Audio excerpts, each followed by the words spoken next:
AP మంత్రులకు శాఖలు కేటాయించారు. నారా చంద్రబాబు నాయుడు ముఖ్యమంత్రిగా, పవన్ కళ్యాణ్ డిప్యూటీ సీఎం, పంచాయతీరాజ్, గ్రామీణాభివృద్ధి, అటవీ, పర్యావరణం, సైన్స్ అండ్ టెక్నాలజీ శాఖలు,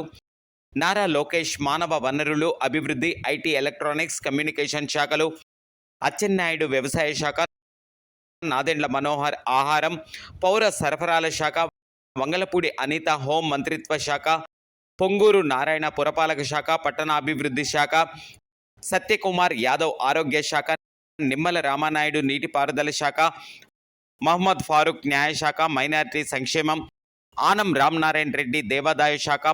పయ్యావుల కేశవ్ ఆర్థిక శాఖ, అనగాని సత్యప్రసాద్ రెవెన్యూ శాఖ, Kolusu Parthasarathy housing and PR శాఖలు, డోల బాల వీరాంజనేయ స్వామి సాంఘిక సంక్షేమ శాఖ, గుట్టిపాటి రవికుమార్ విద్యుత్ శాఖ, కందుల దుర్గేష్ పర్యాటకం సాంస్కృతిక శాఖలు, గుమ్మడి సంధ్యారాణి స్త్రీ శిశు సంక్షేమం గిరిజన సంక్షేమ శాఖలు, బీసీ జనార్దన్ రహదారులు భవనాల శాఖలు, టీసీ భరత్ పరిశ్రమల శాఖ, ఎస్ సవిత బీసీ సంక్షేమం హ్యాండ్లూమ్ అండ్ టెక్స్టైల్ శాఖలు కేటాయించబడ్డాయి.